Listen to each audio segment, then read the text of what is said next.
Të nderuar, ju përshëndesim drejt për së drejti në radio televizionin Ora News. Ky është edicioni qendror i lajmeve. Do të jemi mëngjesisht me zhvillimet kryesore, fillimisht përmes titujve.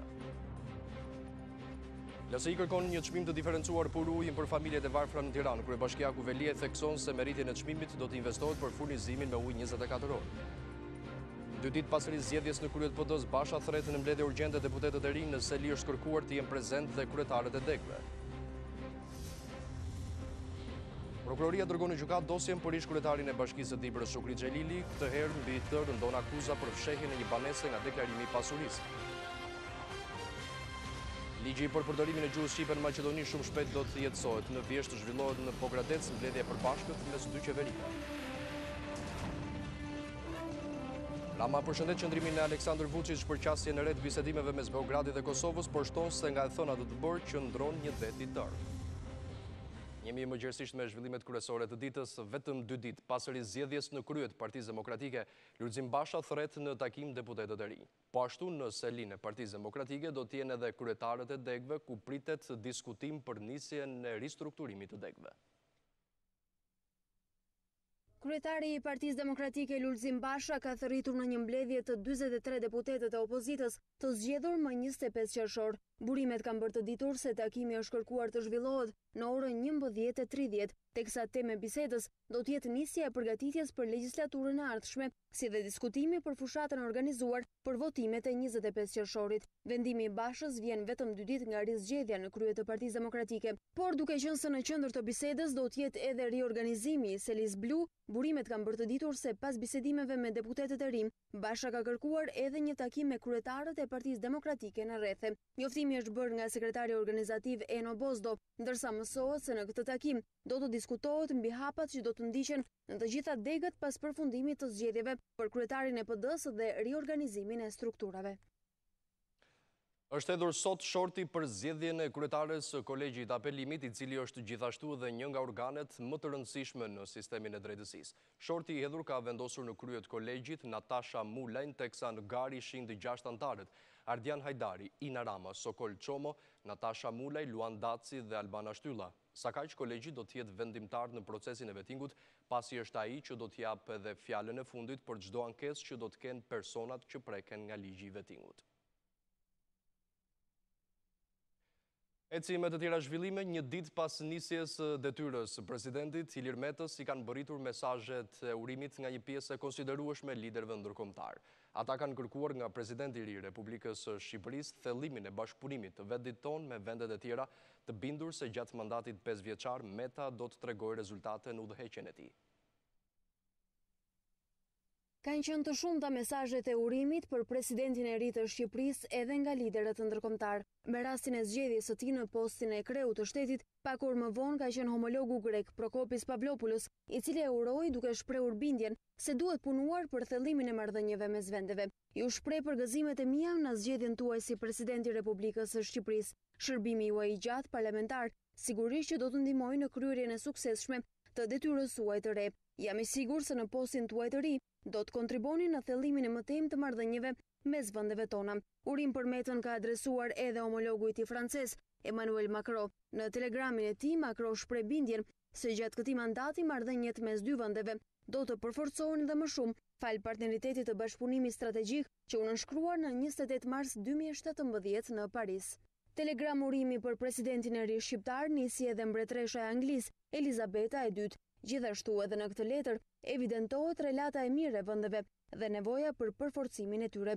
Unë dhe qeveria ime presim të vazhdojmë bashkëpunimin tonë të ngushtë dhe të fuqizojmë më tej marrëdhëniet, shkruhet në mesazhin e mbretëreshës angleze. Ka qenë edhe kongresmeni amerikan Michael Turner, i cili në telegramin e urimit i ka kërkuar Metës të shfaqë të njëjtin leadership, të cilën e ka treguar gjatë kohës që ka shërbyer si kryetari i kuvendit. Edhe presidenti kinez Xi Jinping uroi presidentin e ri të Republikës Shqiptare. Në telegramin e urimit, presidenti i Kinës shpreh se të dy popujt gëzojnë miqësinë e thellë tradicionale dhe se vitet e fundit marrëdhëniet mes dy vendeve ka njohur zhvillime të vazhdueshme dhe të shëndetshme. Jam i bindur që në udhëheqjen tuaj vendi do të arrijë të zhvillohet me rezultate të reja, shkruan në mesazhin e tij të urimit për Ilir Metën, presidenti i Kinës. Nuk ka më dyshime, ligji për përdorimin e gjuhës shqipe në Maqedoni është shumë shpejt do të jetësohet, teksa këtë e konfirmoi shefi i diplomacisë maqedonisë Nikola Dimitrov, ndërkohë homologu i tij shqiptar Ditmir Bushati paralajmëroi zhvillimin e mbledhjes së përbashkët të dy qeverive në vjeshtën e këtij viti, që është parashikuar të mbahet në qytetin e Pogradecit. Ligji për përdorimin e gjuhës shqipe në Maqedoni është përshpejtuar, kështu u shpreh ministri i punëve të jashtme të Maqedonisë Nikola Dimitrov pas takimit me homologun shqiptar Ditmir Bushati në Tiranë, duke hedhur poshtë çdo aludim për vonesat në përmbushjen e këtij premtimi elektoral. Ndërkohë Bushati paralajmëroi se marrëveshja e dy kryeministrave Rama dhe Zaev në Trieste për realizimin e një mbledhjeje të përbashkët Shqipëri-Maqedoni do të bëhet realitet në vjeshtën e këtij viti në Pogradec.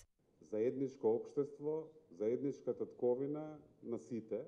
Në raport me ligjin për përdorimin e gjuhëve, politika është që të bëhet çdo gjë që është në dobi të qytetarëve tanë shqiptar, por edhe të tjerëve që nuk janë pjesë e kësaj popullate. Kjo duhet të jetë në përputhshmëri me kushtetutën dhe në këtë kontekst jo se po vonohet, por përkundrazi po përshpejtohet dhe do të kalojë dhe në qeveri, edhe në Kuvendin e Republikës së Maqedonisë dhe në Komisionin e Venecias që do të ndihmojë që të jetë ai në përputhje me kushtetutën. Ky ligj është në interes të Republikës së Maqedonisë. Në vijim të bisedës dhe dakordësisë Triestes mes dy kryeministrave, Rama dhe Zaev, ne sot ram dakord së bashku për të zhvilluar mbledhjen e parë të përbashkët të dy qeverive tona në vjeshtën e këtij viti në Pogradec dhe ky do të jetë një zhvillim natyrisht i ri në marrëdhënien ndërmjet dy vendeve tona, sepse do të na krijojë mundësinë që përmes këtij mekanizmi të prioritizojmë sektorët e bashkëpunimit. Në vizitën e parë në vendin tonë, Dimitrov tha se ka ardhur koha që së bashku ta bindin Brukselin se është koha që Ballkani seriozisht të fillojë të jetojë. Od ova suma trgovska razmena. Kriza e thellë ka vetbesim, premtimi im është që të punojmë në raport me politikën e jashtme dhe të gjithë së bashku ta bindim Brukselin, se është koha që Ballkani seriozisht të fillojë të jetojë. Nëse Europa do të bëjë ndryshim diku, atëherë ndryshimi jemi ne. Nënshkrimi i deklaratës së Adriatikut do të mbahet këtu në Tiranë dhe kjo ka shumë domethënie për Maqedoninë, që është vendi i 30 antar i NATO-s, u shpreh gjatë konferencës ministri i jashtëm Maqedonas Nikola Dimitrov. Ideja hedhur nga presidenti i Serbisë Aleksandar Vučić për Kosovën është pritur mjaft mirë nga kryeministri shqiptar Edi Rama, i cili në një shënim në rrjetin social Facebook ka thënë se të paktën është një hap pozitiv që më parë asgjë mund të imagjinojë. Por kreu i qeverisë shqiptare nuk e shpreh as pak se ka skepticizëm për deklaratën e Vučić, se problemi me Kosovën mbetet një nyjë gordiane që duhet zgjidhur sa më parë.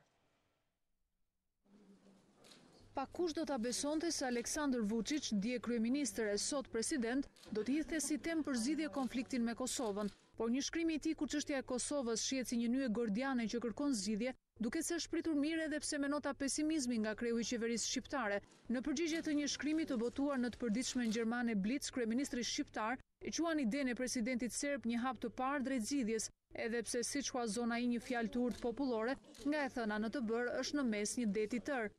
Ka ende shumë rrugë për të dalë nga tuneli, një historie të rëndë mizorisht të përgjakshme, siç është historia e Ballkanit, ku vitet e fundit janë hedhur sidoqoftë drejt rrugdaljes hapa që deri përpara këtyre viteve nuk i imagjinonin as më optimistët.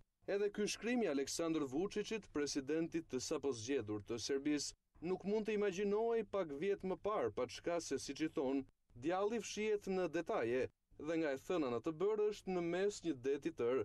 Dhe Kosova mbetet, mu siç e thotë edhe presidenti serb, nyja gordiane, prerja ose jo e së cilës, përmes njohjes ose jo si shtet nga Serbia, po shtoj unë, është edhe zgjidhja e qartë mes territ të tunelit dhe dritës së daljes prej tij. Rama shtron si domosdoshmëri përpjekjet e një dialogu të palodhur, siç thot ai në emër të dashurisë të fëmijëve të dy popujve. Por padyshim kjo është një zgjedhje që e sjell në anën e dritdaljes. Përpjekje e mundimshme dhe reciproke për ta kuptuar deri në fund njëri tjetrin, përmes një dialogu të palodhur e fort të dhimbshëm në emër të dashurisë për kalamajt e dy popujve tanë dhe përgjegjësitë për të ardhmen me paqe dhe begati të dy kombeve tona. Në shkrimin e tij, presidenti serb Aleksandar Vučić tregonte se që të ecë përpara, Serbia duhet ta zgjidhë ngërçin e Kosovës. Sipas tij ka ardhur koha që Serbia të punojë, të mendojë, të fitojë, të përfitojë pa hyrë në konflikt. Vučić e mbyll shënimin e tij me një apel që sipas tij nyja gordiane me Kosovën duhet të zgjidhet në mënyrë që përparimi i vendit të tij të jetë i vazhdueshëm e i qëndrueshëm, e të mos fshihemi siç thot ai e të lëmbarën më të madhe fëmijëve tan. Kreu i qeverisë shqiptare ka artikuluar qartë qëndrimin e tij që Serbia duhet ta pranojë Kosovën e pavarur gjatë vizitës së tij në nëntor të vitit 2014. Mirë, do ndryshojmë krejtësisht temën e informacioneve tona. Kryetari i Bashkisë së Tiranës, Erion Veliaj, shpjegoi përpara anëtarëve të Lëvizjes Socialiste për Integrim në Këshillin Bashkiak vendimin për të rritur me 20 lekë çmimin e ujit pishëm. Veliaj mori sërish shembullin e Korçës, kur tha se çmimi për ujin është 98 lekë, ndërsa në Tiranë është sa gjysma e kësaj vlere. Po ashtu, kryetari i Bashkisë bëri edhe një kategorizim të parave që do të investohen për të rregulluar gjithë sistemin e ujësillësit, e ndërkohë nga ana tjetër anëtarët e Lëvizjes Socialiste për Integrim në Këshillin Bashkiak kërkojnë kategorizim për abonentët familjar. Ne duam ta bëjmë 24 orë. Dy janë mundësit. Ose ne të shpikim diçka që s'e ka shpik njëri në botë, që kemi kërku, po s'ja kemi dalë, ose të shohim që mos ta shpikim rrotën, po të shohim kush i ka shpik rrotën përpara nesh dhe që i funksionon rrota. Dhe ne kemi zbuluar që në Shqipëri shembujt janë shumë të paktë. Në fakt janë vetëm dy: Korça dhe Pogradeci. Dhe nëse ne shikojmë Korçën dhe Pogradecin, respektivisht tarifa në Korçë, tarifa në Pogradec dhe në Durrës, madje janë 99, 98, 95 lekë. Tirana ka 45 lekë. Në rastin, le të themi, më konservator, na duhet paktën 170 milion euro nga sipas vlerësimit të KFV-s dhe Bergji. Ne sot kredin për ta marrë nga Bergji e kemi gati. Ka vetëm një problem.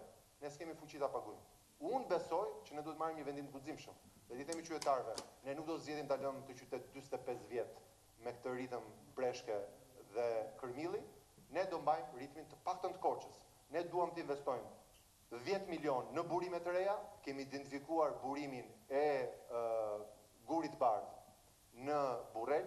Pjesa tjetër më e rëndësishme, 50 milion euro, janë në transmetim, aty ku ne kemi humbjet. Tjetra është rrjeti i shpërndarjes. Pra ne duam kjo të shkojë tani në nivel kapilar. Macat dhe automatizimi, pra që të perfeksionojmë më shumë matjen e ujit, dhe pjesa tjetër është 40 milion euro, është kanalizimi. Po jetojmë në kohë të një ngrohje globale ku Shqipëria nuk ha buk veç. Ne nuk na mban Zoti me hatër. Dhe siç po ndodh në të gjithë botën, kështu po ndodh në Shqipëri.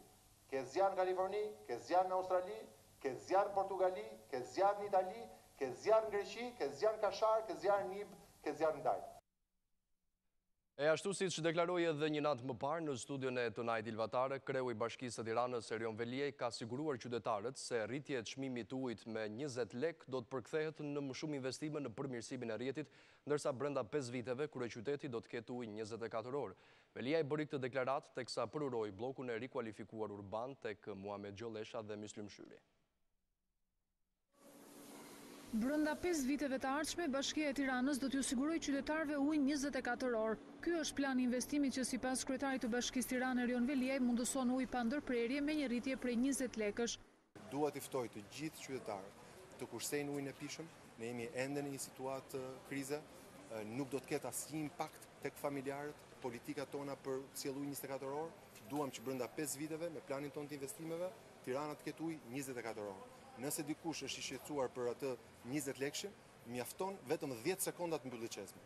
Sikur 10 sekonda të kursej ujë në ditë, as nuk e ndjen fare në faturë të gjithë diferencën e çmimit. Deklaratën Veliaj bëri nga bloku i rikualifikuar urban që kufizohet nga rrugët Muhamet Gjollesha, Myslim Shyri dhe rruga e Kavajës. Kjo ka qenë një lagje totalisht katrahur, në mënyrën se si ishte ndërtuar palej, në mënyrën se si ishte zënë hapësira publike. Sot kemi një rezultat spektakolar. Kemi 38 rrugë. Pra realisht është qëruar lagja nga gjithë zaptimet, janë bërë rrugët e reja, kemi gjetur disa hapësira ku kemi bërë sheshpushime, ku kemi bërë lulishte, kënde ku mund të kalojnë kohën e lirë qytetarët.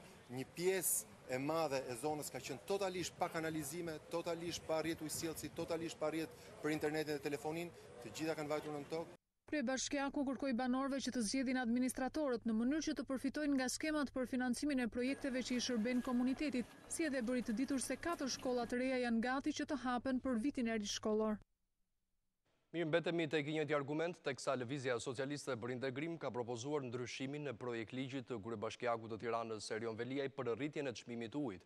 Në paketën e propozuar parashikohet një kategorizim i konsumatorëve duke vendosur kështu fasha të ndryshme të çmimeve. Ndërkohë nga ana tjetër, kreu i Partisë Demokratike Lulzim Basha e cilëson rritjen e çmimit të ujit si një vendim antipopull. Në një postim në rrjetet sociale, kreu i Partisë Demokratike u shpreh se pasi harxhoi më shumë se 500 milion euro të parave publike për fasada dhe për luks, kryeministri Rama u kujtua se qytetarët e Tiranës nuk kanë ujë. Basha po ashtu thekson se Partia Demokratike do të votojë nesër kundër këtij vendimi dhe u bën thirrje të gjithë këshilltarëve të tjerë të bashkisë që të votojnë për interesat e qytetarëve dhe jo siç i quan ai të dyshes Rama dhe Veliaj.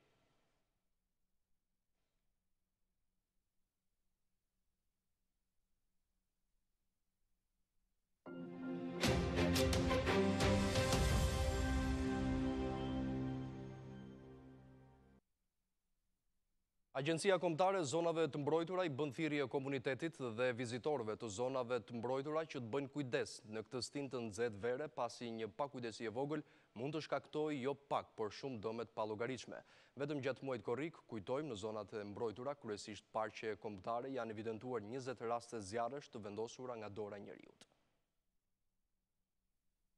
Gjatësinë së verës, temperaturat e larta dhe pakujdesia e njerëzve, por dhe zjarret të qëllimshme kanë bërë që masive të tëra pyjore të zonave të mbrojtura të rrezikohen nga djegja. Vetëm gjatë muajit korrik numërohen 20 raste zjarresh, 2 për të cilave këtë fundjavë në parkun kombëtar të Dajtit. Agjencia Kombëtare e Zonave të Mbrojtura ju bën thirrje qytetarëve që të tregojnë kujdes. Ajo që duam të themi është që shumica e zjarreve ka tendencë të jetë e qëllimshme.